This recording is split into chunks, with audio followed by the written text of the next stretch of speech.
पहली वीडियो है।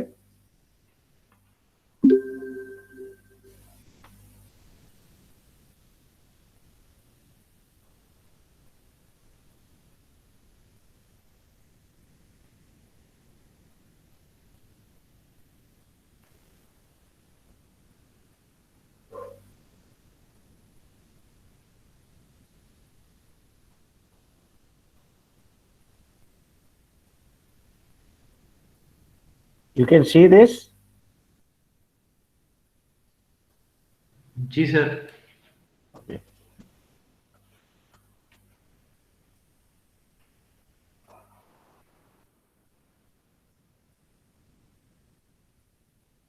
Sir voice नहीं है। Between 1949 and 1954, social psychologist Musafar Sharif and Carolyn Wood Sharif collaborated with graduate students to hold a series of experiments to test one of Dr. Sharif's ideas, known as realistic conflict theory. This having to do with intergroup conflict, stereotypes, and prejudices. The most famous and significant of his experiments took place in 1954 at Robbers Cave State Park in Oklahoma. Sharif's main idea was that conflict arises between groups when they're competing for limited resources. This hypothesis had important implications as the Second World War had recently ended. The experiments involved 22 children between the ages of 11 and 12. None of them knew each other previously, and all came from similar backgrounds: middle class, white, and Protestant. The experiment had 3 stages, the first being a bonding stage. Before the two groups were made aware of each other, they were encouraged to bond and create social norms by engaging in activities such as swimming and hiking. Here the groups took names, the Eagles and the Rattlers, and developed their own cultures and cultural norms. The next stage was the competition stage, lasting 4 to 6 days. In this stage, there was to be friction between the groups, and as such, a series of competitions were arranged. These competitions included baseball, tug of war, and touch football, among others. The winners would receive a trophy, medals, and pocket knives. There was no alternative prize for the losers. The Rattlers, who had developed a norm of toughness and aggression, became emphatically confident in their success. They put Rattlers' flags on the baseball field and made threats about bothering them. The researchers then manipulated situations where one group would gain at the cost of the other. What started as verbal aggression between the groups soon escalated further. After one of the baseball games, the Eagles burned the Rattlers' flag. The next day, the Rattlers raided the Eagles' cabin, flipping beds and stealing personal items. Soon, fistfights would break out, and the researchers had to physically separate the children. After the end of the conflict period, where it was announced that the Eagles were the winners, there was a reducing friction period. The groups were asked to characterize the other group, and it was found that there were profoundly negative characterizations, while holding their own group in high esteem. During this time, the two groups were brought together to engage in non-competitive activities. Sharif believed that simple contact between the groups would not reduce friction. Instead, there would need to be common, superordinate goals to accomplish. In one event, the boys were to watch a movie together, but had to chip in money of their own. They worked together to decide the splitting of the money. They also had to work to fix an issue with the water tank and the water supply at camp, which the researchers had arranged. Likewise, one of the trucks delivering food became stuck and had to be pulled out by the children working together. At this point, the kids had come together, no longer as enemies, but as allies with a common goal. Musafar and Carolyn Sharif had successfully demonstrated realistic conflict theory. Normal boys became their own cultures and showed that conflict for limited resources can lead to prejudiced attitudes and discriminatory behaviors. While simple coexistence did not eliminate these prejudices, working together towards something better for both groups did.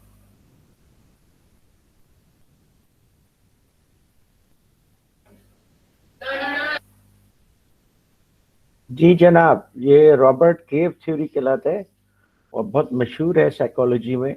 इससे क्या learn किया आप लोगों ने?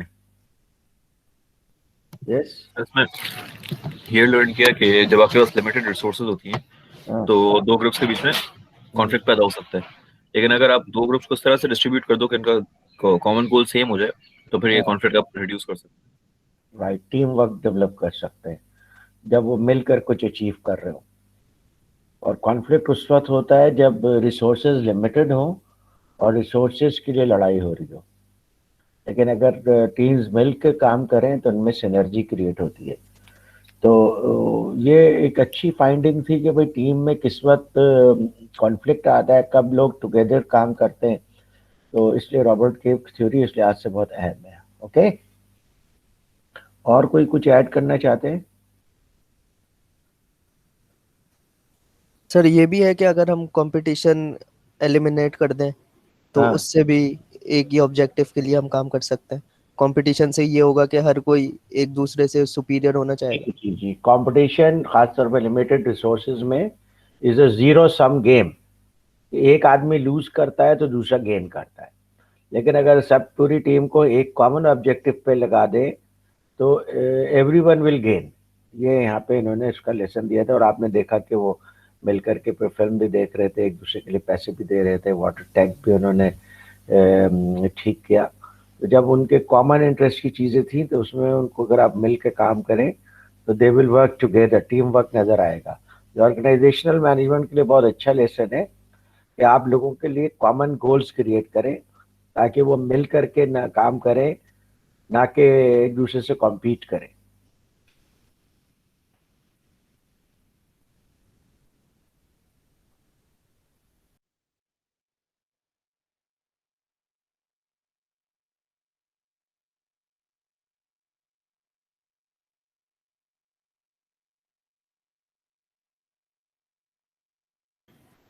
Sir आवाज नहीं आ रही।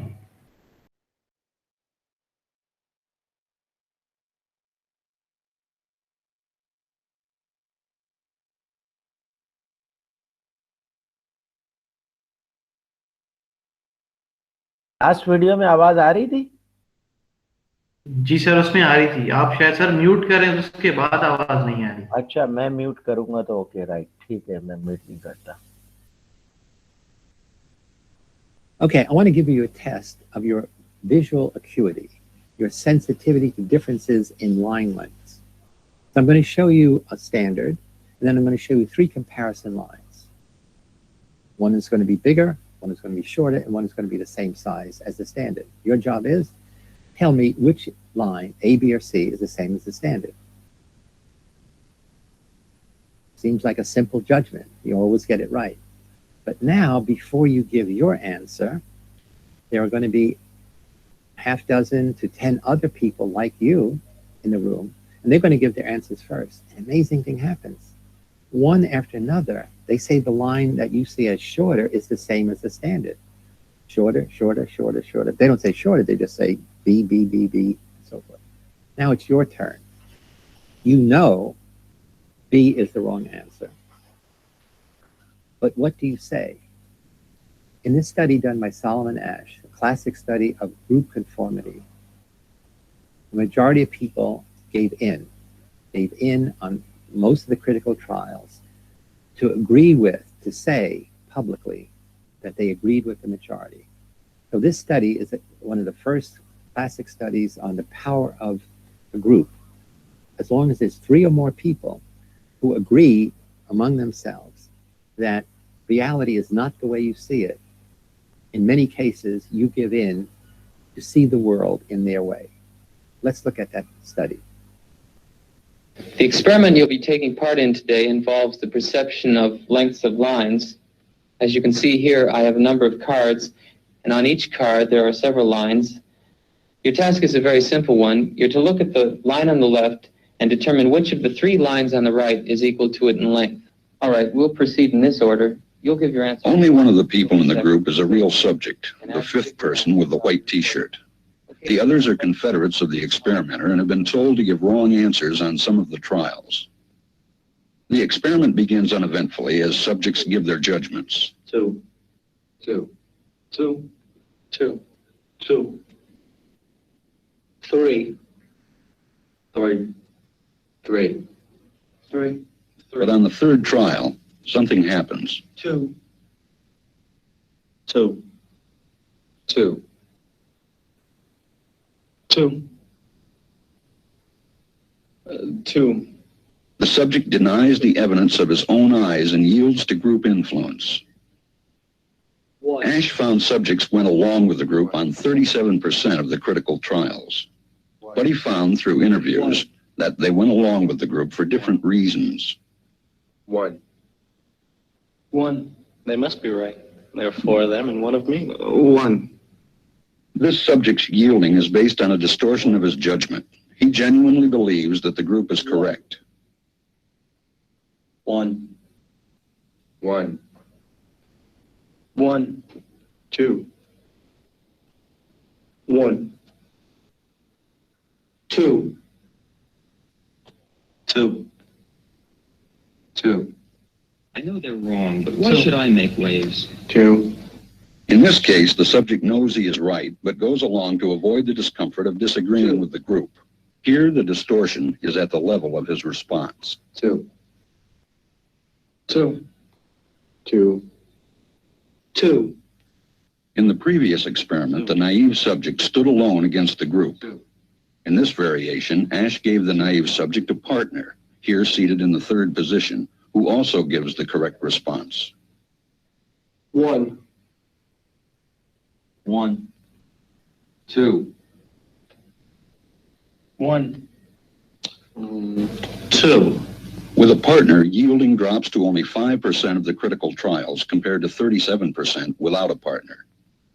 Although subjects report warmth and good feeling toward the partner, they typically deny that he played a role in their own independence.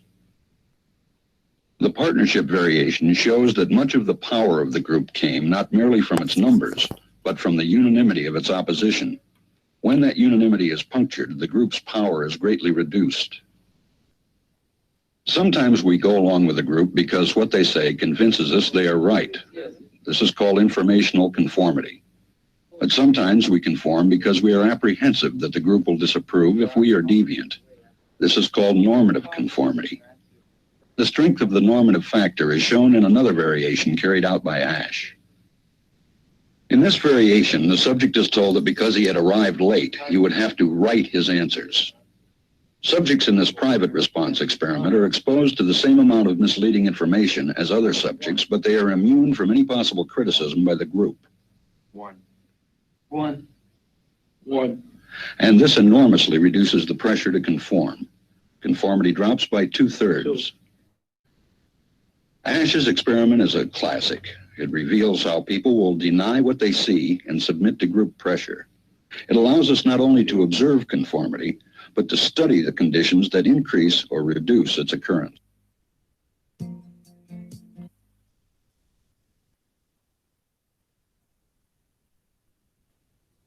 Yeah, this is Ash conformity test. इसमें क्या है?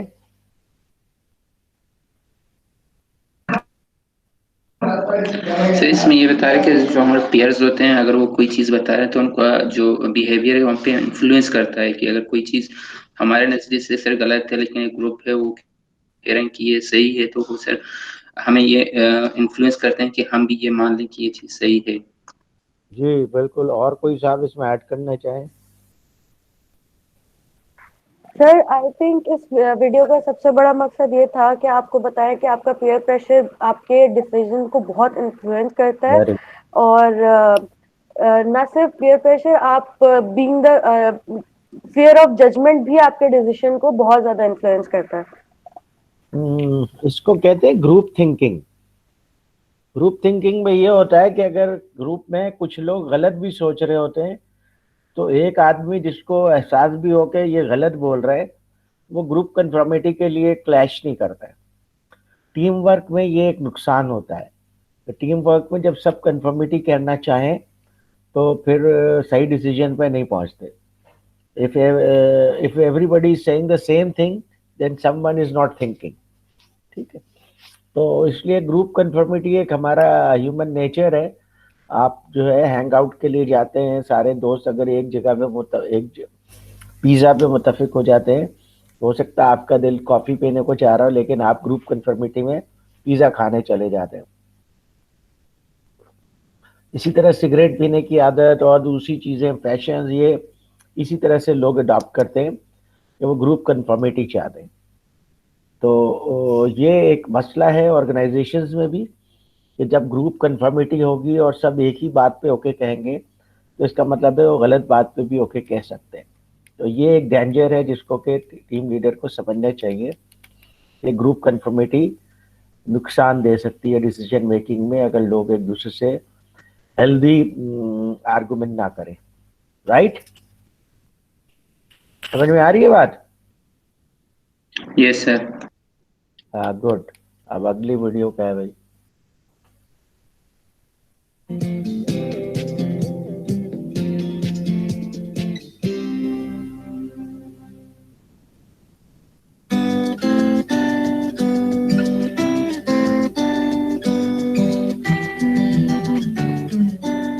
One thing that might surprise people is my high school sweetheart, Elaine. We've been together since high school, and that perhaps is, in today's world, sometimes unusual. I love to fly helicopters. I love to dive off of high places. I enjoy being around my family, but I'm a risk taker on one side, and yet somebody who I think has had setbacks in life and learned how to overcome them. I was very fortunate that I had two parents that I'm very, very proud of. Both of them were doctors. My dad was OBGYN, and he taught me about the business world, interestingly enough. And my mom was internal medicine and psychiatry, so when I got broke, they could always fix it. But she taught me the emotional side. It really is the combination of the two that do that. Three characteristics that make a good leader. Let me just talk first from an analytical point of view. The first is results. The second thing I look into my leaders is the quality of the team they build. Third is how good they are about being able to communicate their direction for the team and industry knowledge. But you'll learn more about a leader, not on the really successful things they do, but in terms of what she or he does during times of challenge or failures.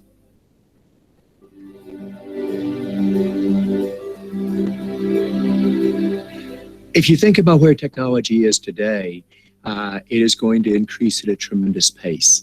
And what that means is it will change education, it will change healthcare, it will make our lives better, it will allow us to live longer, it will change business models, produce profits for business, but also enable people to be educated in a different way, and we're going to live a lot longer. So I think we're just in the very early innings of what technology is going to do for the future. I'm most passionate about changing the world and how you use technology to change the world. I'm most passionate about when there's an opportunity that we go for the opportunity, or when there's a challenge, we protect our customers or protect our own employees when they face challenges in their life. So I'm a very passionate person. I've never, ever yelled at anyone in Cisco in 20 years, but that doesn't mean that I'm not passionate or enthusiastic or occasionally get disappointed. My grandchildren. I've got a 3-month-old, and when he starts to smile, I mean, I just burst out in laughter. And my other 4-year-old granddaughter, when she does ballerina or when she looks at me like her mom does and my daughter-in-law does, it's something about women. They just go, "Now, Grandpa, Papa." And when that finger comes out, I just get so tickled. But she's about to lecture me at 4 years old. But everything she does makes me happy and laugh. So what keeps me up? When it's my direct family or my Cisco family, when there's an issue that is very tough on them, or when there's an opportunity on the business side that is so important to go after and worrying about, do we reach out and make it happen? Perhaps a third thought, whenever we let down a customer, that keeps me up at night, because I want every customer to be delighted about being part of Cisco, just like every employee. And when we don't do that, that's something we need to fix.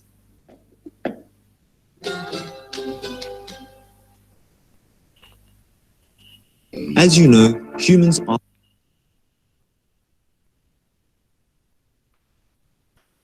जी, ये एक chief executive का interview है, Cisco के chief executive का interview.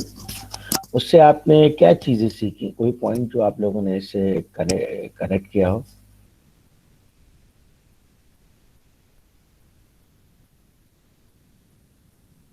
वो ज्यादा वो action का प्रॉब्लम हुआ है, नहीं समझ आई उसके अंग्रेजी।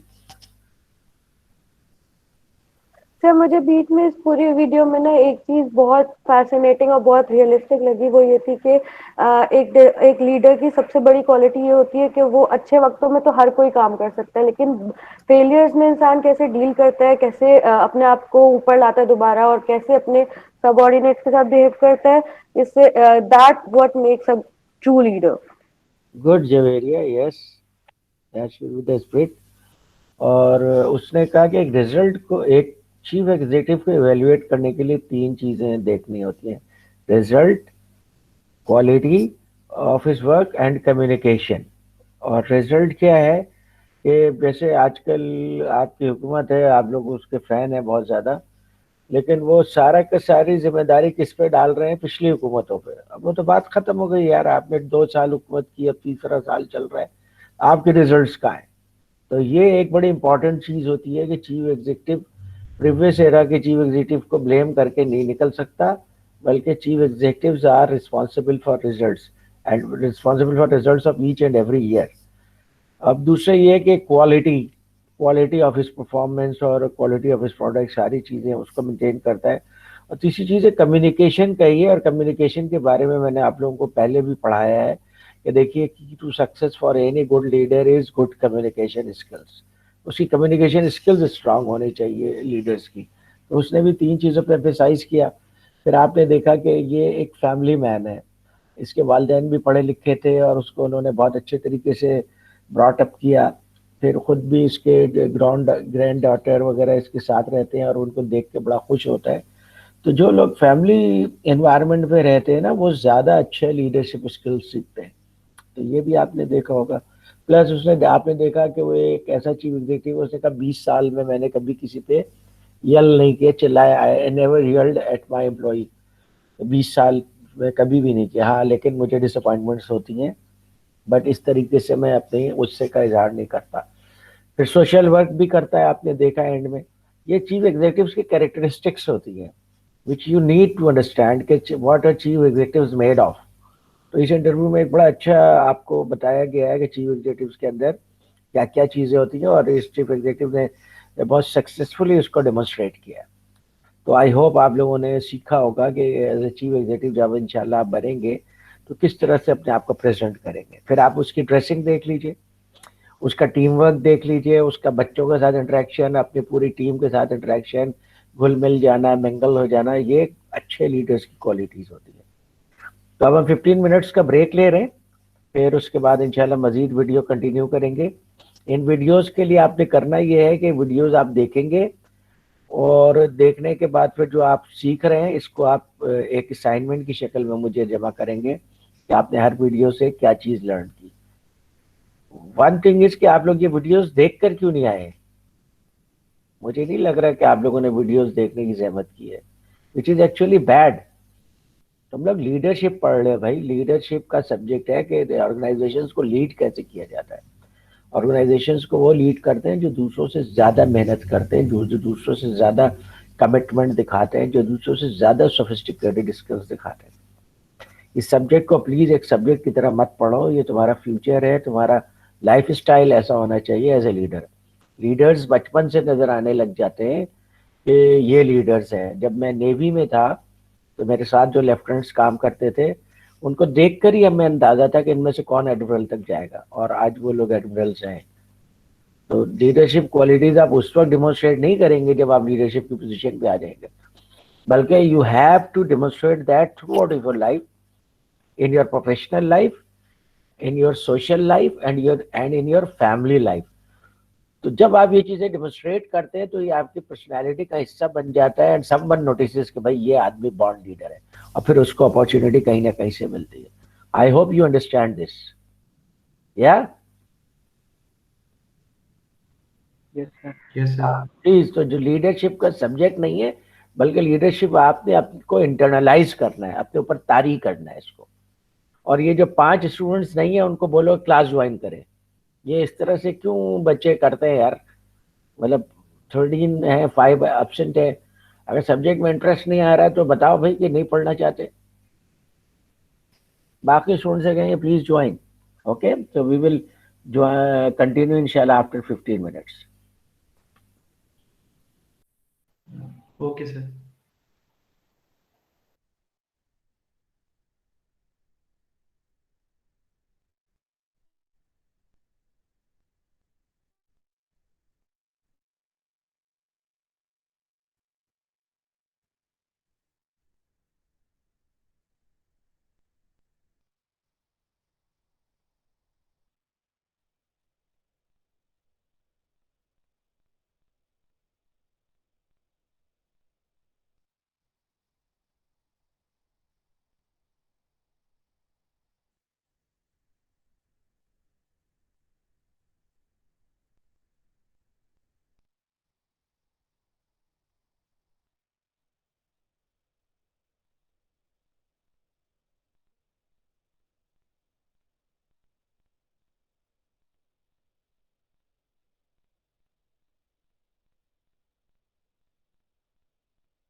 Assalamu alaikum and welcome back. Okay, so we are going on the next video. Aren't very rational. In fact, studies reveal that there are many biases in our decision-making process. They cause us to lose money, make wrong choices, and believe in things which are completely false. So, here are the top 4 biases that cloud your judgment and how to correct them. Number 1, the self-serving bias. A survey once asked people which celebrities would go to heaven. Mother Teresa topped the charts, with 79% of people believing that she would be accepted. And yet, there was someone who ranked even higher. When asked about themselves, 87% of people said that they'd make it into heaven too. So, how do we get this delusion? Well, we attribute any success to ourselves and blame failure on the external situation. This is the self-serving bias. For example, if we charm someone, it's because we have a charming personality. But if we get rejected, it's because they just don't get us. Admittedly, this bias is good because it protects our self-esteem. In fact, depressed people show significantly less self-serving bias. However, this bias also stops us from learning from our mistakes. If we don't take responsibility for our failures, then we'll never take the initiative to change. So, how do you overcome this? Well, research shows that when you're with your close friends, this self-serving bias disappears. Therefore, make sure you have friends who can call you out and keep you grounded. Number 2, cognitive fluency. Cognitive fluency is how easy an idea is to process and understand. The more fluent the idea, the more we unconsciously trust it. Now, the problem is, whether something is easy has nothing to do with truth. This leads to an illusion of truth. For example, one experiment showed that simply writing a message in a clearer font will make people think it's truer. In another experiment, subjects either read the phrase, "woes unite foes," or "woes unite enemies." Both have the exact same meaning, but because the first one rhymes and is hence more fluent, subjects found it more insightful. Now, this can lead to some bad decisions. For example, on the first day of trading, stocks with a pronounceable code rose about 30% more than those with unpronounceable codes. The name fluency tricked traders into feeling confident about the stock without properly assessing its value. And sure enough, after 6 months, those pronounceable stocks fell back to the average, and any initial profit was gone. So, next time you hear something that sounds about right, you should start questioning it. Number 3, the sunk cost fallacy. Imagine you've paid $20 to watch a 2-hour movie, and after 1 hour, you're convinced the movie is trash. You want to leave, but you feel like it would be a waste of money. This is the sunk cost fallacy. See, whether you decide to leave or stay, you've already lost $20. In fact, by staying, on top of the $20, you've now wasted another hour of your life. Therefore, you'd be better off leaving. This fallacy stems from our intense aversion to loss. The thought that we've wasted resources motivates us to carry on, even if it's clearly a lost cause. Now, the same thing happens in bad relationships. If you've been together for years, you'll feel like you've invested so much time and effort that it would be a waste to give up now. So you hold on to the slim chance that it will get better. However, this clearly isn't logical. If there's only a small chance of things ending well, then rationally, you'd want to cut it short. In all cases, you should focus on the future costs and benefits, and not let your previous loss influence your decision. And number 4, the confirmation bias. Considered one of the most dangerous biases of our minds, the confirmation bias means you only search for evidence that confirms your beliefs. This simple bias explains why so many people stick to unscientific beliefs. For instance, someone who believes that humans are inherently good will only seek out cases that support this claim. However, there's plenty of evidence that humans are inherently bad too, so they're only getting one side of the story. Another consequence is that the framing of a question becomes vital. For example, people who are asked, "Are you happy with your social life?" report being more satisfied with their social life than those asked, "Are you unhappy with your social life?" Why? Simply because people try to confirm the first question by searching their memory for happy events, whereas the second question does the opposite. So, how can we prevent this bias? Well, we can actively search for contradicting evidence. For example, if you think the stock markets will rise, you should first search why the stock markets will fall. If you think that acupuncture will work, you should first search why acupuncture doesn't work. This way, your decision isn't biased. And those are the top 4 biases that cloud your judgment. If you like the music in this video, you should definitely check out the musician's latest project. For more psych videos, click the subscribe button, and thanks for watching.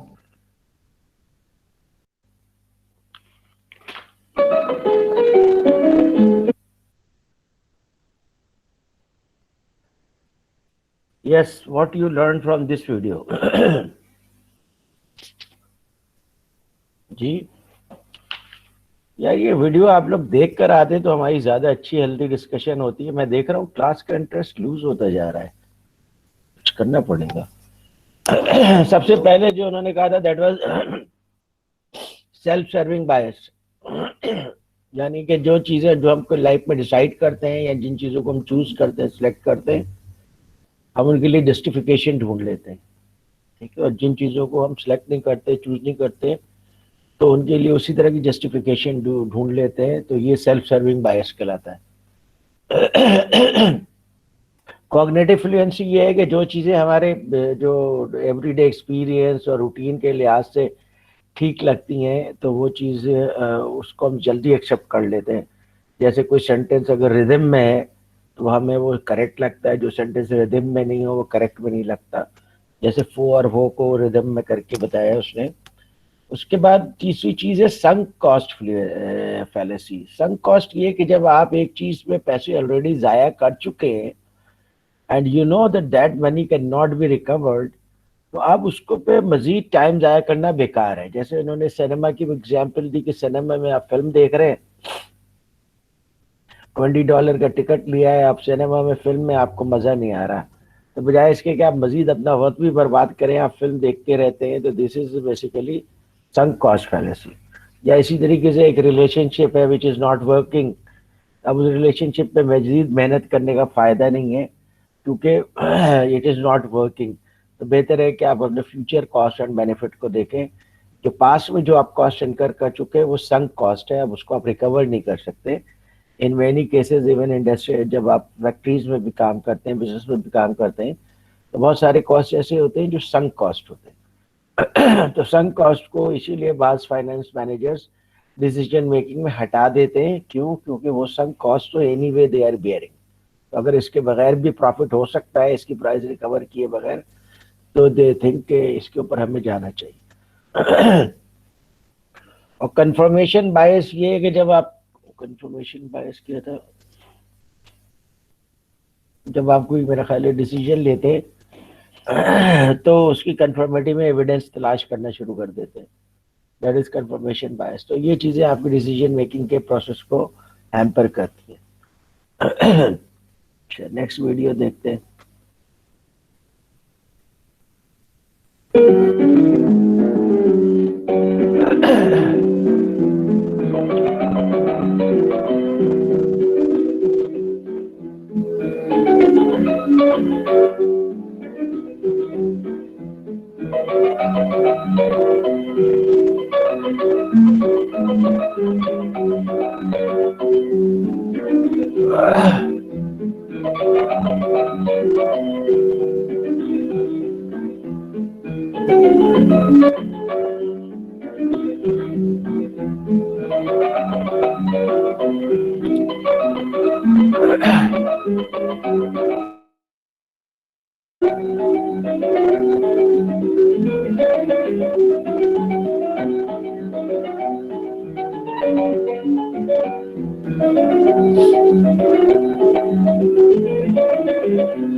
Sir क्या आप इस video को थोड़ा रोक रोक के चला सकते हैं? बहुत फास्ट आ रही है।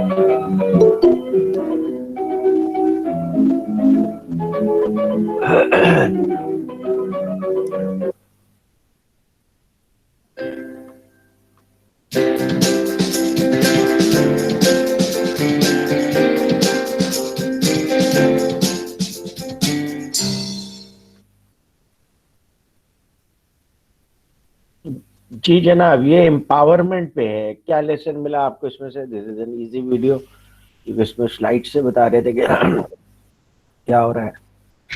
सर इसमें ये था कि आपको अपने लाइन मैनेजर्स को और सेल्समैन को कुछ ना कुछ अथॉरिटी देनी चाहिए। जो आपने बताया था, एक होटल का एग्जांपल दिया था आपने कि उनमें कुछ अथॉरिटी दे दी थी, तो उसके कस्टमर्स जो है वो बहुत सेटिस्फाइड, उनको सर्विस अच्छी मिल रही थी। अब इन कस्टमर ने जो है वो एक परचेजिंग की है, तो वो उसका मसला हल करने में पूरा दिन उनको लग गया। पहले सेल्समैन को समझाया, फिर लाइन मैनेजर को समझाया, उन्होंने सारा मतलब जो है फिर ऊपर तक कन्वे किया, तब जाके उनको एक अप्रूवल मिला कि आप इस चीज को रिप्लेस कर दें या उसको चेंज कर दें। राइट, तो तो इसमें ये है कि आपको कुछ ना कुछ देनी चाहिए। जी एम्प्लॉय एम्पावरमेंट कहते हैं इसको, एम्पावरमेंट। हमने एम्पावरमेंट पढ़ा था ना। और if someone add any want to add anything else? Sir मैं ऐड करना चाहूँगा। हाँ लवी बोलो। सर इसमें मुझे तो सिंपली ये समझ में आया कि अगर आप एम्पावर करते हो अपने एम्प्लॉय को, तो जो काम आपका मतलब जैसे उसने दिखाया है कि सारा दिन उसका ज़ाया हो गया एक काम के लिए, क्योंकि उसके पास अथॉरिटी नहीं थी। अगर उसके पास अथॉरिटी होती तो ये काम आधे एक घंटे में भी मुकम्मल हो सकता था और टाइम बच सकता था। गुड गुड लवी, यानी एम्पावरमेंट ना हो तो डिसीजन मेकिंग का प्रोसेस स्लो हो जाता है। जी इसलिए सर। एम्प्लॉय एम्पावरमेंट ऑर्गेनाइजेशन के अपने बेनिफिट में है। आई मीन बट उसका स्कोप डिसाइड कर लेना चाहिए कि किस हद तक employee is empowered. Yes.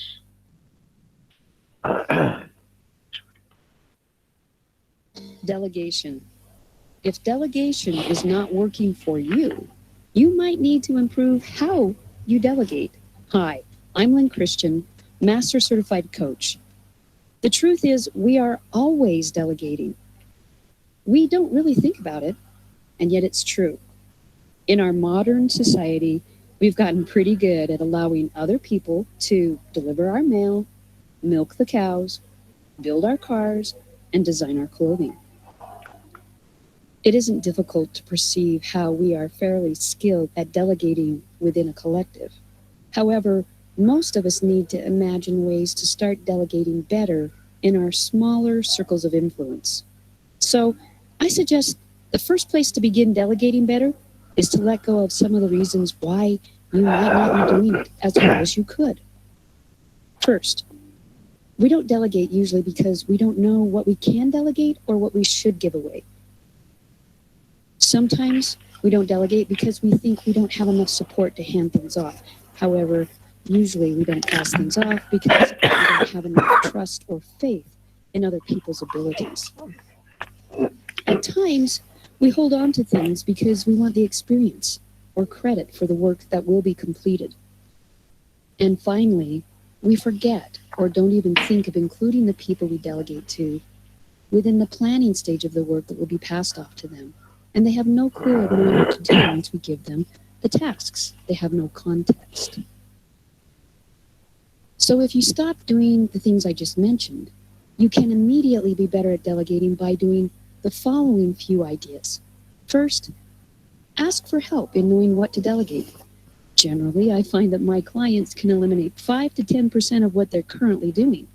A coach, friend, a coworker would be a great sounding board to help give you a reality check on what you can delegate and what maybe you shouldn't delegate. Next, begin believing in other people and giving other people a chance to grow. Let them learn, let them do, let them make a contribution. See yourself as a builder of other people's capacity. Get credit for mentoring. Yes, mentoring, rather than from doing everything. And finally, bring people in early, give them context, listen to their ideas, have them help you plan out the work that will be done. That way, you can implement some of their ideas, and they will know better what needs to be done when the tasks are handed to them. The big lesson to learn here is what you learned in preschool. Play well with others. Rest assured that when it comes to delegation, if you do it right, everyone is happier and healthier.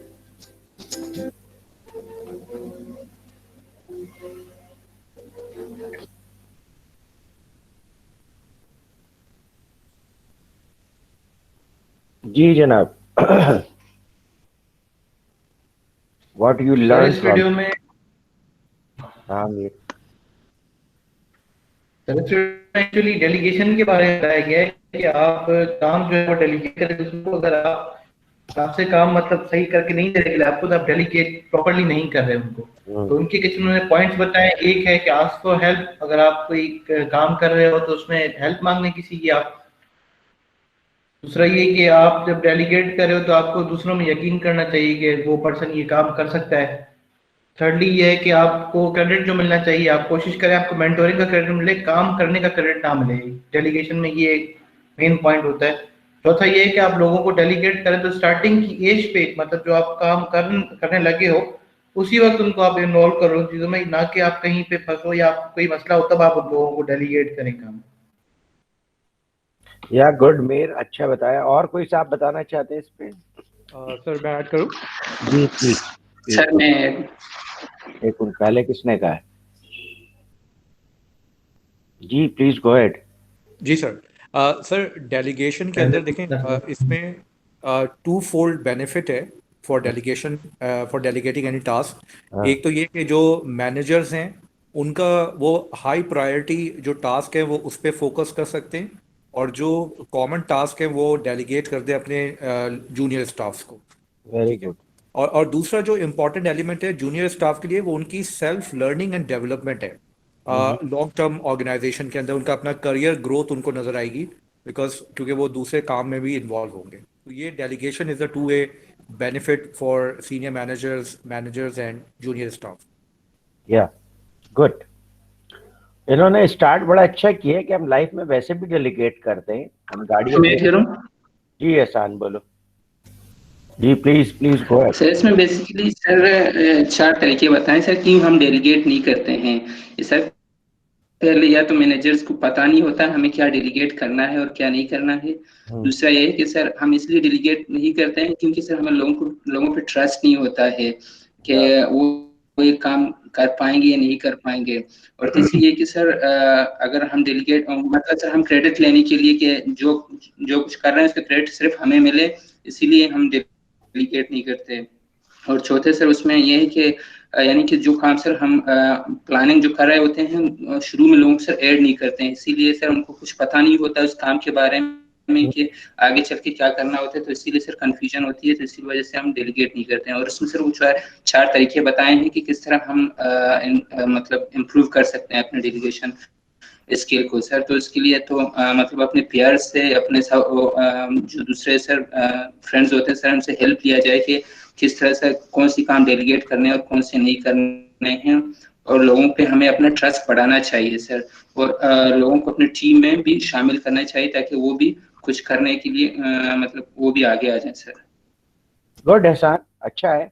Yes, शुरू में इन्होंने एक बात की है, वो आप लोगों में से किसी ने शायद नोट नहीं किया, कि हम वैसे भी तो डेलीगेट करते हैं। गाड़ी अपने खुद रिपेयर नहीं करते, अपने घर को पेंट नहीं करते, प्लम्बिंग का काम हम बहुत सारे नहीं करते। ये सब काम हम डेलीगेट कर रहे होते हैं ना, एक्नॉलेजिंग के ये काम हमें नहीं आता है। तो अगर आपके भी वर्क में ऐसे काम है जिसको कि आपके करने में बहुत टाइम जाया होगा या बहुत वक्त लगेगा, आप दूसरे इंपॉर्टेंट काम नहीं कर सकेंगे, तो आप उसे डेलीगेट करें। डेलीगेट करने से आपको सबॉर्डिनेट की ग्रूमिंग होती है, आपका अपना टाइम बच जाता है। और आसान चीज़ों को डेलीगेट करने से 5 to 10% टाइम तो फौरन ही बच जाता है। अब मैनेजर्स को अपने टाइम मैनेजमेंट में बहुत ज़्यादा सीरियस और एक्सपर्ट होना चाहिए। ओके जी, अब next video.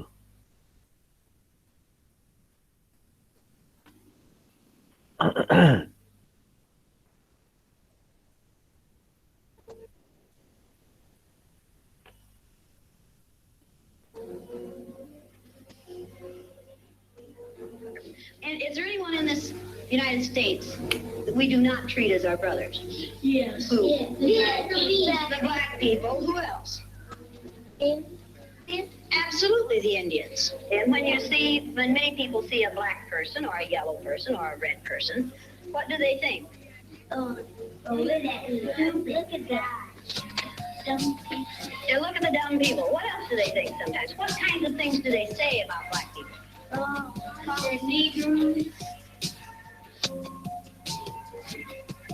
You think you know how it would feel to be judged by the color of your skin? Do you think you do? No, I don't think you'd know how that felt unless you had been through it, would you? Since I'm the teacher and I have blue eyes, I think maybe the blue-eyed people should be on top the first day. I mean, the blue-eyed people are the better people in this room. Oh, yes, they are.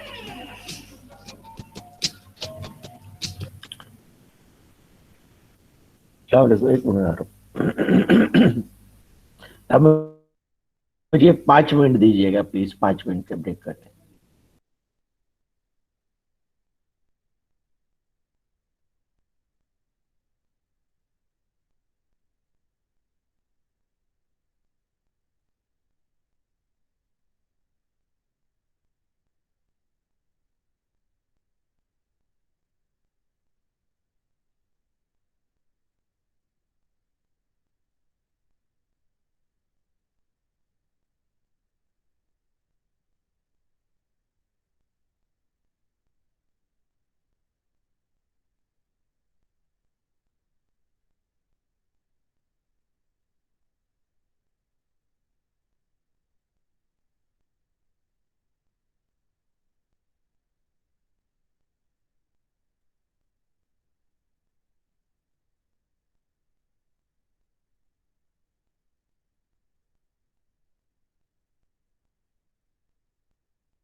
Also.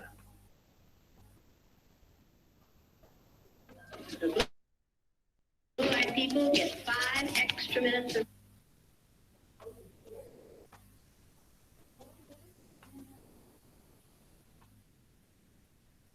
recess, while the brown-eyed people have to stay in. The brown-eyed people do not get to use the drinking fountain. You'll have to use the paper cups. You brown-eyed people are not to play with the blue-eyed people on the playground because you are not as good as blue-eyed people.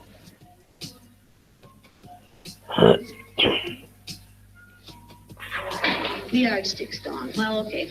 I don't see the yardstick. Do you? Hey, Mr. You better keep that on your desk so if the brown-eyed people get out of hand. Oh, you think if the brown-eyed people get out of hand, that would be the thing to use? And it seems like when we were down on the bottom, everything bad was happening to us. The way they treated you, you felt like you didn't even want to try to do anything.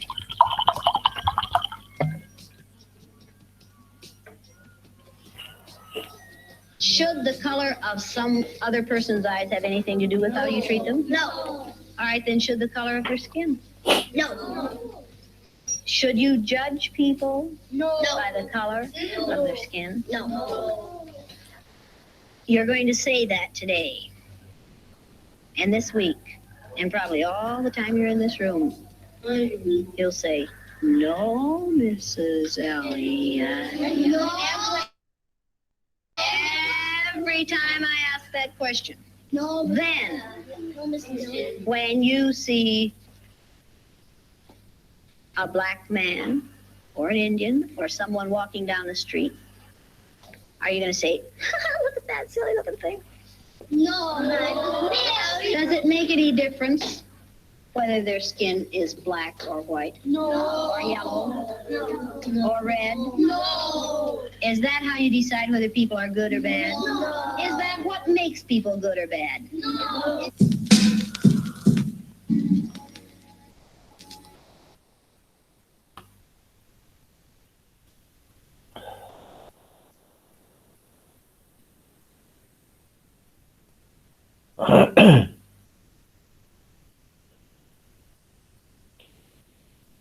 Yeah, this experiment is known as blue-eyed, brown-eyed people. इससे आपने क्या lesson लिया?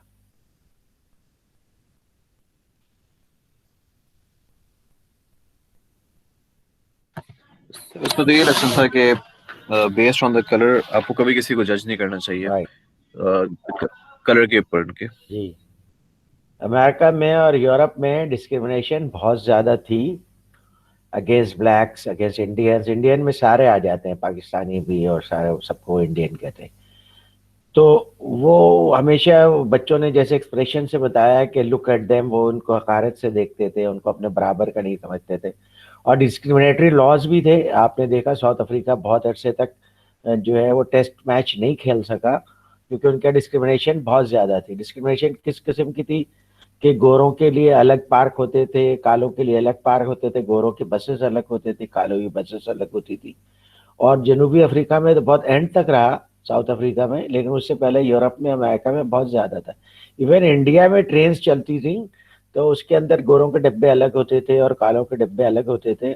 और महात्मा गांधी को किसी अंग्रेज ने उठा के बाहर भी फेंका था कि तुम काला इंडियन इधर कैसे आ गया हमारे डब्बे में। तो ये डिस्क्रिमिनेशन दुनिया में बहुत ज़्यादा चलती है on the basis of race, colour, skin, religion. तो लोग अपने आप को सुपीरियर समझते हैं, दूसरों को इन्फीरियर समझते हैं। तो जैन इलियट जो है वो उसने उसके ज़माने में मार्टिन लूथर किंग को गोली मार दी गई थी। वो ब्लैक था और उससे वो बहुत ज़्यादा अपसेट हुई कि एक ब्लैक को, एक आदमी को सिर्फ उस वजह से गोली मार दी गई। हालांकि बहुत अच्छा वो प्रीच करता था, सब कुछ करता था, वो गालों के इंडिपेंडेंस की भी बात करता था क्योंकि वो ब्लैक था। और ब्लैक को कभी, ब्लैक तो ज़ाहिर है वो पकड़ के लाते थे और वो सारी हिस्ट्री आप लोगों को पता है। और फिर वो गुलाम रहे हैं। तो बाद में जब इन्होंने चार्टर ऑफ इंडिपेंडेंस साइन कर दिया और सारे गुलाम आज़ाद हो गए, फिर भी गोरों का माइंडसेट वही रहा और अभी तक है। आपने देखा होगा डोनाल्ड डोनाल्ड ट्रम्प जिस बेसिस पे जीता है वही व्हाइट सुप्रीमेसी है। कैपिटल हेल्थ सर, जी सर जो कैपिटल हेल्थ सर जो न्यूयॉर्क पे सर उनका हुआ था जी, सर, वो जॉर्ज डोनाल्ड फ्लॉइड ने ट्रम्प के जिसके हम साथ जो किया उन्होंने, that was discrimination. Yes yes, to this date जो है वो डिस्क्रिमिनेशन कर रहे हैं। पहले जो है वो ओवर्ट डिस्क्रिमिनेशन होती थी, नजर आती थी। अब कवर्ट डिस्क्रिमिनेशन है कि जब भी मौका मिलता है वो कालों के खिलाफ, इंडियंस के खिलाफ डिस्क्रिमिनेट करते हैं। तो जेन इलियट ने अपने स्टूडेंट्स को पढ़ाने के लिए कि ये डिस्क्रिमिनेशन ठीक नहीं है और इससे जो है लोगों में इन्फीरियरिटी कॉम्प्लेक्स आ जाता है, लोग अपसेट होते हैं। आपने देखा होगा कि वो बच्चे भी जो ब्राउन आइड थे वो एंड में रो रहे थे कि तो उनके साथ डिस्क्रिमिनेटरी ट्रीटमेंट हो रहा था। जेन इलियट ने ये कहा कि मैं ब्लू आइड हूँ, इसलिए ब्लू आइज वाले लोग सुपीरियर हैं। अभी भी आपने देखा हुआ कॉर्पोरेट वर्ल्ड में इस्तेमाल की जाती है टर्मिनोलॉजी ब्लू आइड बॉय। ठीक है कि ये ब्लू आइड बॉय है, यानी उसको प्रेफरेंशियल बेसिस पे अच्छे असाइनमेंट्स मिलते हैं और वो जल्दी और तरक्की कर रहे हैं, तो ऐसे एग्जीक्यूटिव्स को ब्लू आइड बॉयज कहते हैं। ये वहीं से आया है जो जैन एलियट ने एक्सपेरिमेंट किया था। तो उसने अपने स्टूडेंट्स को यही बताया कि देखो, जो मैं चूंकि ब्लू आइड हूँ तो इसलिए blue eyed people are superior and brown eyed people are inferior. और फिर उनको सुपीरियर ट्रीटमेंट भी देना शुरू कर दिया कुछ अर्से में, ब्राउन आइड को इंफीरियर ट्रीटमेंट देना शुरू किया। और वो इसकी वजह से उनका कॉन्फिडेंस कम हुआ, वो अकेले हो गए और उनको रोते हुए भी दिखाया गया है। क्योंकि जाहिर है इस तरह से आप किसी के साथ भी सलूक करेंगे, चाहे इंडिया में होता है जैसे दलित के साथ सलूक करते हैं, तो ये सब चीज़ें जो है वो क्या होता है कि ये डिस्क्रिमिनेशन में आता है। तो अब तो डिस्क्रिमिनेशन के ऊपर बहुत अच्छे लॉज बन गए हैं, लेकिन दिमागों में अभी भी डिस्क्रिमिनेशन है बहुत सारे लोगों को। तो जेन इलियट ने वो एक्सपेरिमेंट करके प्रूव किया था। उसने तो बेसिकली अपने बच्चों को सिखाने के लिए प्रूव किया था, जिनको वो पढ़ाती थी प्राइमरी स्कूल में, कि भाई डिस्क्रिमिनेशन मत करो, दिस इज बैड। और डिस्क्रिमिनेशन की जो ये बेसिस है कलर ऑफ स्किन, इसकी कोई वैलिडिटी नहीं है। तो इसने ये ब्लू आइड और ब्राउन आइड एक्सपेरिमेंट किया था और टेक्निकली एक्सपेरिमेंट करके प्रूव किया था कि ये कोई बेसिस नहीं है कि इसके बेसिस पे आप लोगों को डिफरेंशिएट करें कि गोरे सुपीरियर होते हैं और काले इन्फीरियर होते हैं। और with the passage of time कालो ने अपने आप को बहुत सारे फील्ड्स में प्रूव किया है, म्यूजिक में, एथलेटिक्स में, और इवन प्रेसिडेंट बना यूएसए का बाराक ओबामा। तो इसलिए उनको भी अपॉर्चुनिटीज दी जाए तो वो भी उतने ही काबिल हैं, बल्कि हो सकता है ज़्यादा काबिल साबित हो कंपेयर टू अदर पीपल। तो इसलिए लोगों को इक्वलिटी के साथ ट्रीट करना चाहिए। तो बहुत अच्छा लेसन था। और फिर उसके बाद वो एक और ओपरा में वो आई थी, शो में आई थी, और उसने फिर उस एक्सपेरिमेंट को रिपीट किया था। वो भी वीडियो है, तो जब अपने टाइम पे आएगी तो you will see that. Any question? Yes, hello, समझ में आ रहा है तुम लोगों को? No sir, all yes clear. Sir. वैसे मैं जी क्लास सर, आ रहा है सर। में बहुत मायूस हूँ। मतलब पता नहीं क्या हो गया, सबको कोई बात ही नहीं कर रहा, कोई रिस्पॉन्ड ही नहीं कर रहा। लीडरशिप पढ़ लो यार। अभी उसने बताया कि communication is the major skill of a leader. Leader से रिजल्ट चाहिए, अच्छी कम्युनिकेशन चाहिए, यही चीजें लिखी हुई थी ना। या क्वालिटी चाहिए चीजों की, ऑर्गेनाइजेशन की, लोगों की। तो वो तुम लोगों को इंटरनलाइज करो। जवेरिया, तुम्हें क्या हो गया भाई? तुम तो अच्छे खासे रिप्लाई करती थी, फिर बिल्कुल ठंडे हैं। सर मैं भी रिप्लाई करी थी। दरअसल मेरे पास ना पिछली वीडियो जो आपने एक चलाई थी बहुत जल्दी जल्दी गुजर रही थी, मुझे समझ नहीं आया, मैंने बोला आपने सुना भी नहीं। अच्छा सॉरी, देखता हूँ। तुम तो पिछले सब्जेक्ट में बहुत अच्छी रही थी, इस दफा क्या हो गया तुम? है इंशाल्लाह ताला इस दफा भी बहुत अच्छे रहे। हाँ तो जरा क्लास पार्टिसिपेशन करें। मैं तुम लोगों को बता चुका हूँ, ये नंबर होते हैं क्लास पार्टिसिपेशन। कुछ लोगों के यहाँ तक गए हुए हैं, कुछ लोगों के सिर्फ यहाँ तक है, कुछ लोगों के है ही नहीं क्लास पार्टिसिपेशन। तो वो फिर उसमें फाइनल में बहुत बुरी तरीके से ग्रेड इफेक्ट होगा। Please try to understand that. और फिर वो आज तो 6 लड़के भी गायब हैं।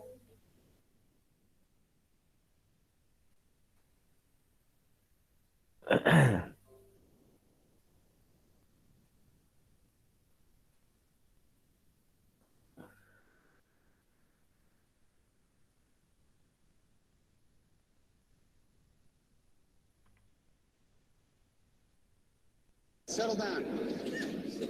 How about the budget? And the taxes? What pays the list? Anyone want better roads? We do. All in favor? Opposed? Done. A lot of paper to tell us we need clean water. Need clean water, guys? All right, this is the easiest job.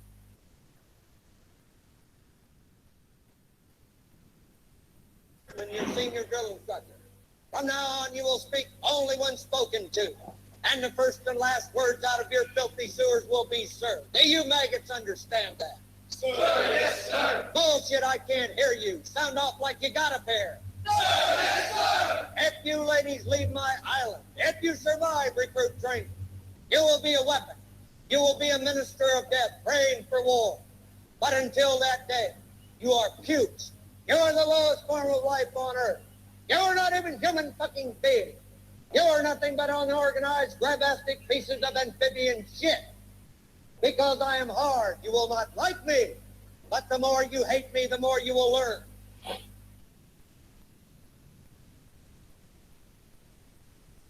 Every minute, every second. On this team, we fight for that itch. On this team, we tear ourselves and everyone else around us to pieces for that itch. We claw with our fingernails for that itch. Because we know when we add up all those itches, that's gonna make the fucking difference between winning and losing. Between living and dying. I'll tell you this, in any fight, it's the guy who's willing to die who's gonna win that. Can't make you do it. You gotta look at the guy next to you. Look into his eyes. Now I think you're gonna see a guy who will go that inch with you. You're gonna see a guy who will sacrifice himself for this team because he knows when it comes down to it, you're gonna do the same for him. Either we heal now as a team, or we will die. Welcome to the presentation on leadership.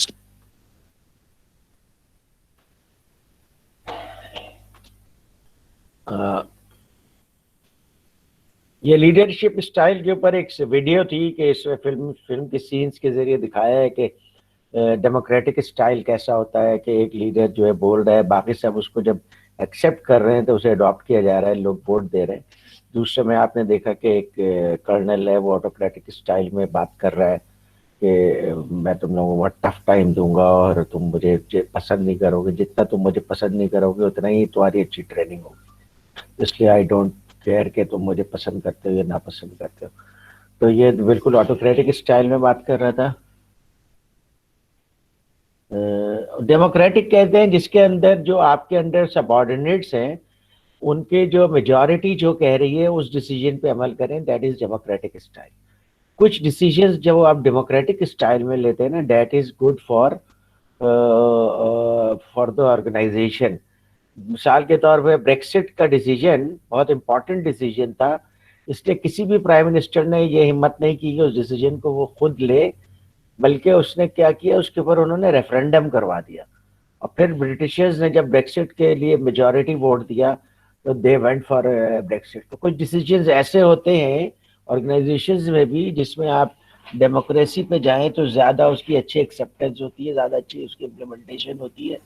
और आप देखेंगे कुछ organisations होती हैं बाकायदा अपने employees के सामने कोई मैटर रखती हैं और उनसे कहते हैं कि इस पर आप वोट दें। तो जिस तरह के वोट आते हैं इसी हिसाब से उसके बारे में वो डिसाइड करते हैं। तो कुछ डिसीजंस ऐसे होते हैं जो कि आप ऑर्गेनाइजेशन में अगर डेमोक्रेटिक स्टाइल में लें तो it is good for the organisation. और फिर ऑटोक्रेटिक आपने देखा जो कर्नल जिस तरीके से अपने रिक्रूट्स को डांट रहा था और बता रहा था कि मैं तुम्हें बहुत टफ टाइम दूंगा, और उनसे कोई फीडबैक नहीं ले रहा था कि वेदर आपको अच्छा लग रहा है नहीं लग रहा है, वो सिर्फ यस सर कह रहे थे। तो this is pure autocratic style, जिसमें आर्मी में ऑटोक्रेटिक स्टाइल होता है, ब्यूरोक्रेसी में ऑटोक्रेटिक स्टाइल होता है आमतौर पे। तो ये बाज़ ऑर्गेनाइजेशंस में भी ऑटोक्रेटिक का स्टाइल होता है, जैसे इस वक्त PIA को जिस तरह से मैनेज कर रहे हैं that is purely autocratic style, उसमें एम्प्लॉइज से फीडबैक वगैरह कुछ नहीं ले रहे, उन्होंने जो अपना प्लान है उसके ऊपर वो इम्प्लीमेंट कर रहे हैं, that is purely autocratic style. और एक लेजिस फेयर ही होता है जो कि डेमोक्रेटिक से भी आगे बढ़ा हुआ होता है, जिसमें आप लोगों को उनके हाल पे छोड़ देते हैं कि ठीक है जनाब, अब now you are empowered, now you are in action, so you are in control and you need to go for results. तो उनका कोच उन्हें यही मोटिवेट कर रहा था कि मैं तुम लोगों को सिर्फ ये बताना चाहता हूँ कि विनर और लूजर में फ़र्क क्या है, और या तो जीत कर आओ या वहीं पे मर जाना है, लेकिन हारना नहीं। इस तरह से करके वो उन्हें मोटिवेट कर रहे हैं, लेकिन अल्टीमेटली वो सब उन्हीं के ऊपर छोड़ रहा है कि तुम लोगों ही नहीं करना है। तो ऐसे इसको लेजेस फेयर ही कहते हैं।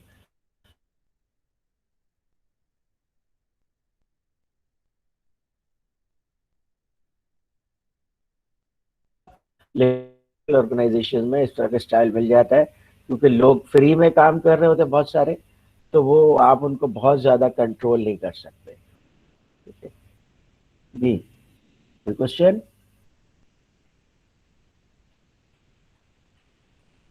Miles. No, sir, clearer.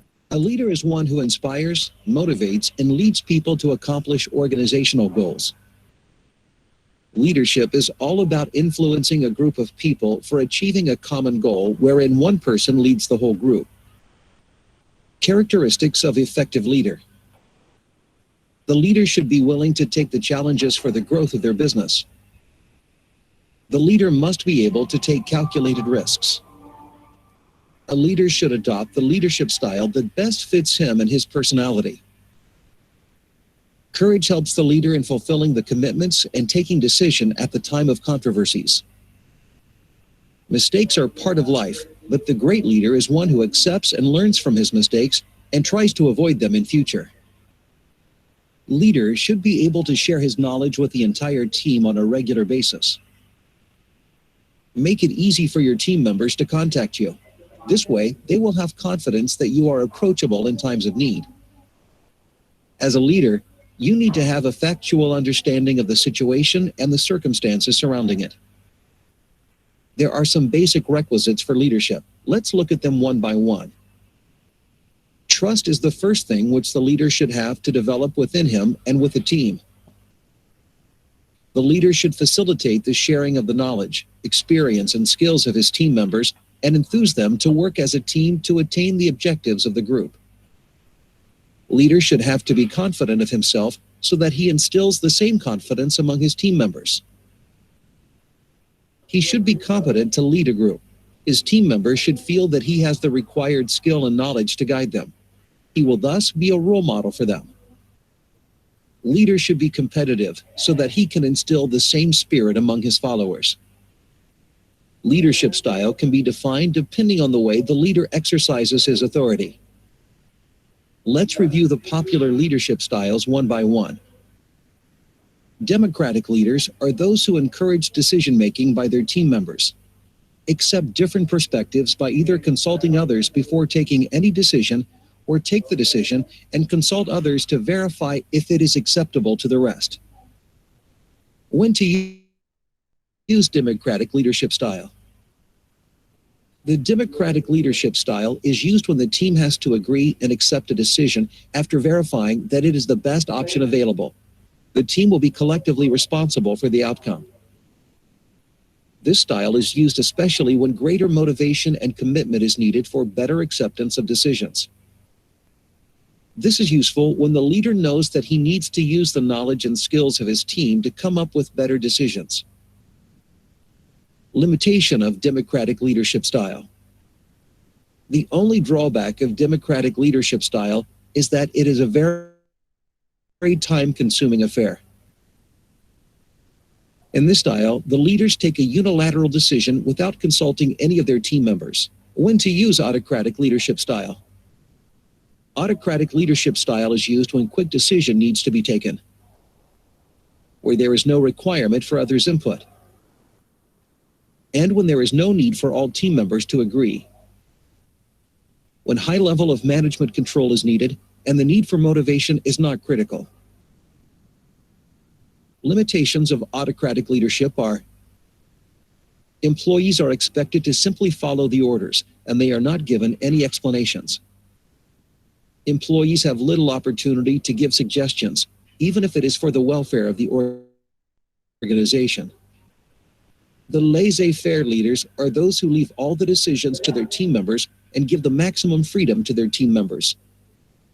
When to use laissez-faire or free-rein style? Laissez-faire or free-rein leadership style is used when the team is highly capable. When team members are able to analyze the situation and have a clear idea about the action that needs to be taken in a particular situation. And when close monitoring of a decision is not necessary. This style is to be used when leader has full trust and confidence in their team members. Limitations of laissez-faire or free-rein leadership style. Wow. This type of leadership style is not suitable for employees with less experience.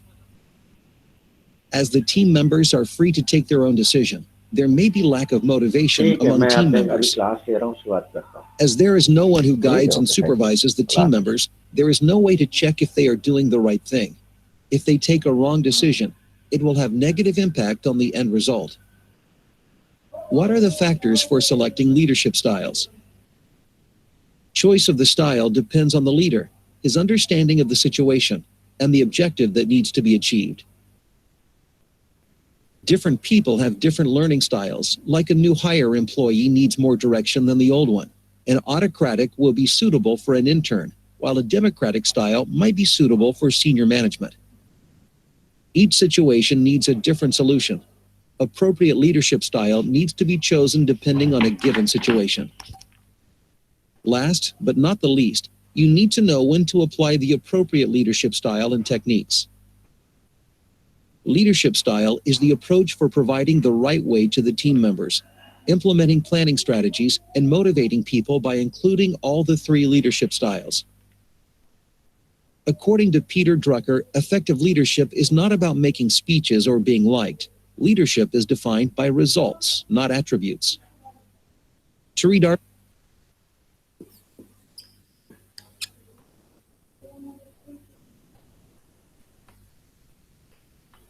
जी जनाब, आप लोगों ने अगर points note किए हैं then we can discuss this, वरना फिर मुश्किल है।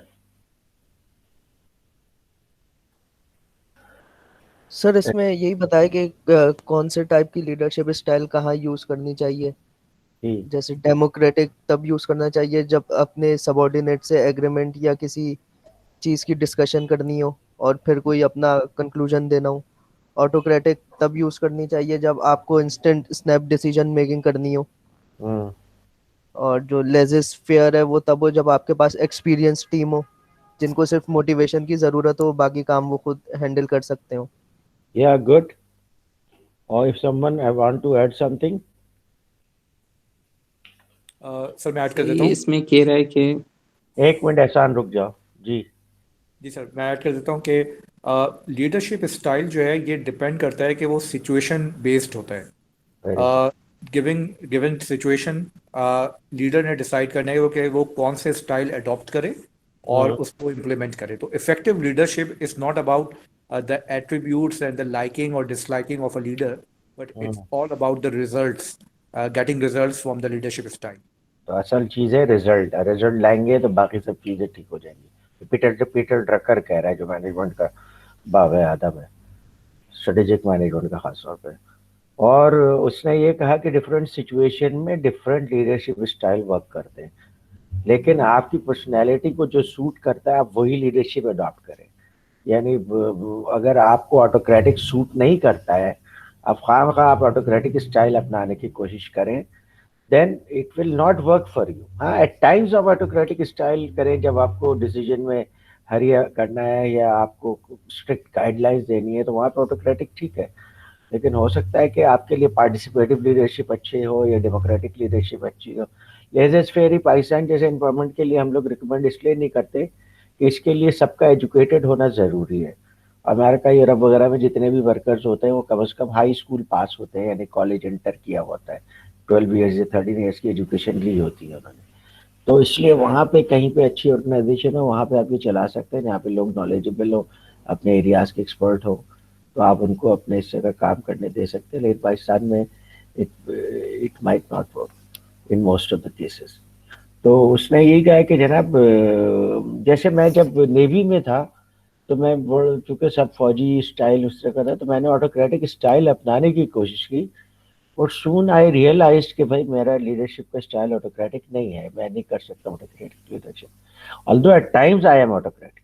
ठीक है, तो इसलिए आप जो है, आप भी जो लीडरशिप पढ़ रहे हैं, तो इसका मकसद ये है कि आप अपना लीडरशिप जो नेचुरल स्टाइल है उसको डेवलप कीजिए, तो that will work for you. जी next video.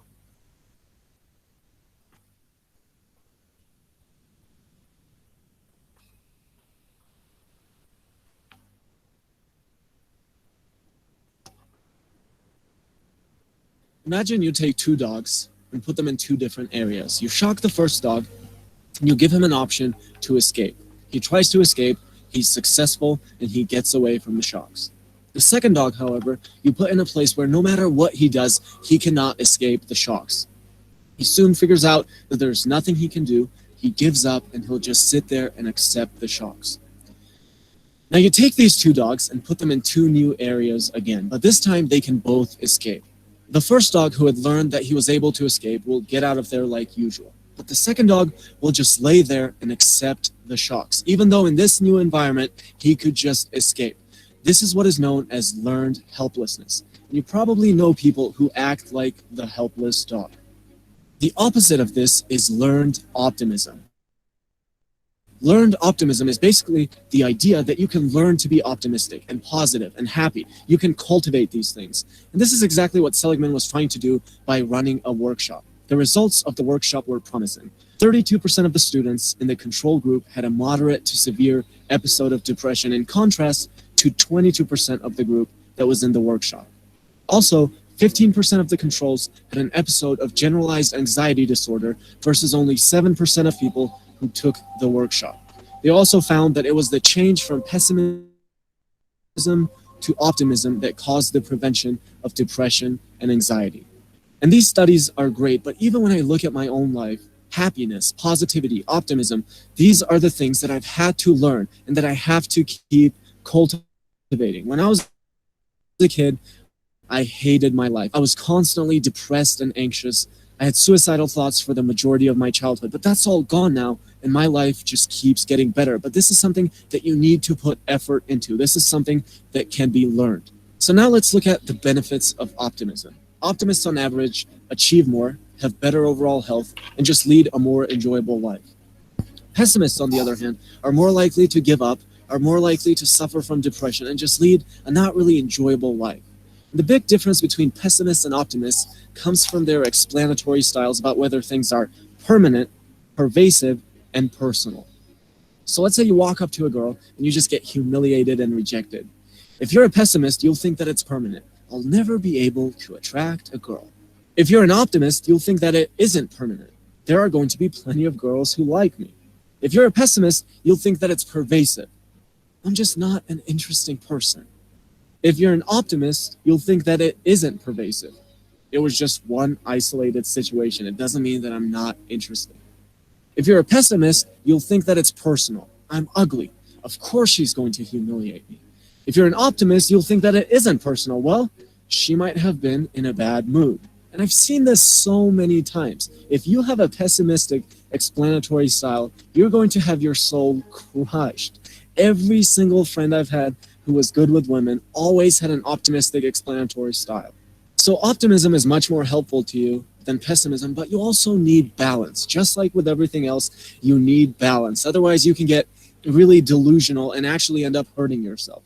Imagine if you have a really bad business idea and you're just a naive optimist. The business isn't going anywhere, but you say, well, this isn't permanent. And you keep wasting resources on a stupid idea. You've put in 6 months already and it hasn't gone anywhere, and you say, well, it's just this part of the project that's slow, but the project as a whole is amazing. Or you try to get support and no one wants to go along with your terrible idea, and you say, well, they were probably just in a bad mood today. I don't know if I would call this person an optimist or just an idiot. The biggest problem with optimism is when it's not balanced, because you might end up not taking responsibility when you need to. So I would absolutely recommend being optimistic, but at the same time balancing it out with pessimism. Or not even pessimism in my opinion, but just simply realism.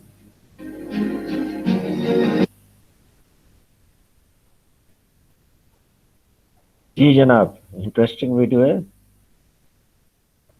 क्या comment करेंगे? Dog वाला experiment क्या था? Sir video तो on its own अपना message खुद ही portray कर रही है कि इंसान को एक बैलेंस डिसीजन लेना चाहिए, लेकिन आई पर्सनली थिंक कि what he said in the last really meant a lot, कि उसने कहा कि इंसान को ना सिर्फ मतलब ऑप्टिमिज्म के साथ पेसिमिज्म जरूरी नहीं है, बट ऑप्टिमिज्म के साथ रियलिस्टिक होना भी जरूरी है। कि आप अगर अपने डिसीजंस को रियलिज्म के बेस पे लेंगे तो वो ज्यादा उनके सक्सेस के चांसेस ज्यादा हैं।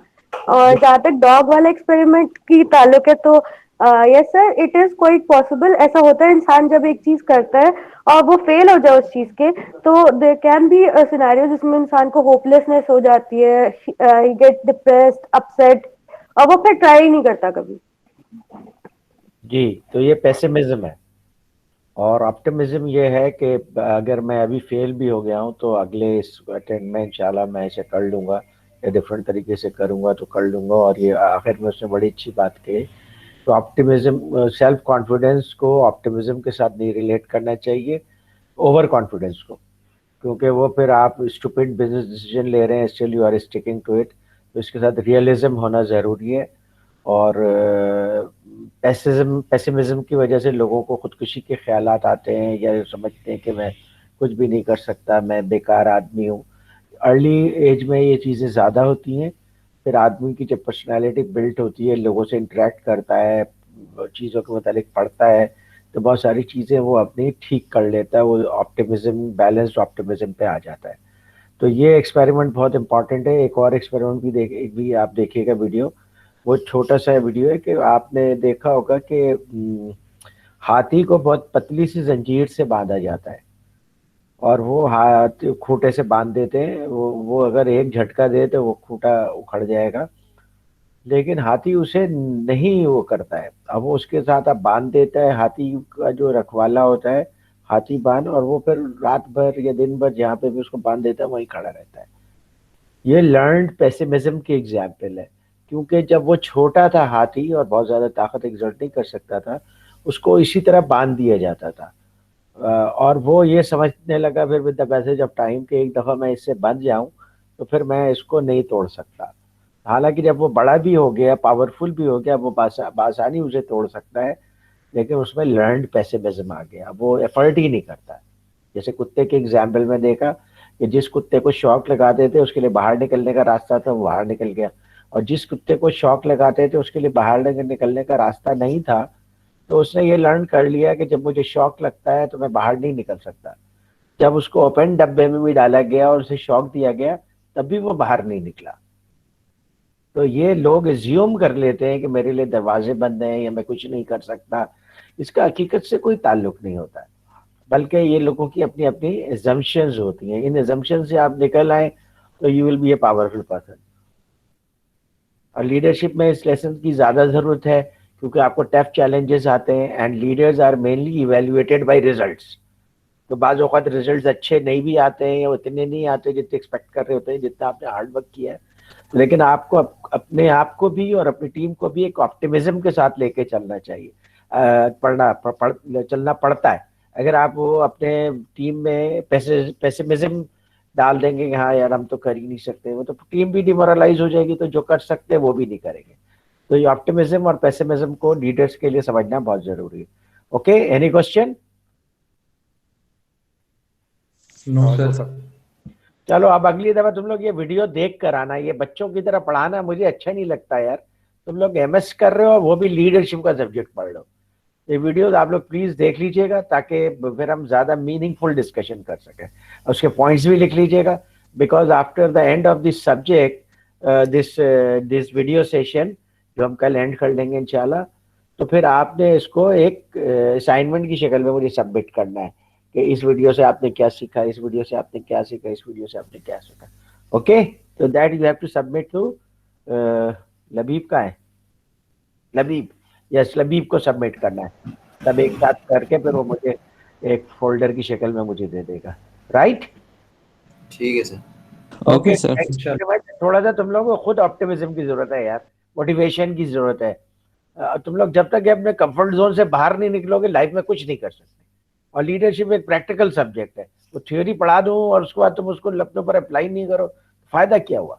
इस सब्जेक्ट का मकसद यही है कि तुम लोग अच्छे लीडर बनो, और इसके अंदर सारे साइंटिफिक कंटेंट्स दिए हुए हैं कि जनाब अच्छे लीडर क्या करते हैं, कैसे करते हैं, क्या क्या चीजें होती हैं। You need to learn that and internalise that, ठीक है? उसको अपने ऊपर बोझ नहीं समझो और ये नहीं समझो बस ये एक सब्जेक्ट है और इसमें से मुझे गुजर जाना है, बट लीडर नहीं बन सकोगे, क्योंकि मैं चाहता हूं तुम लोग लीडर बनो। Okay, so thank you very much and take care, have a good weekend, और कल इंशाल्लाह मुलाकात होगी।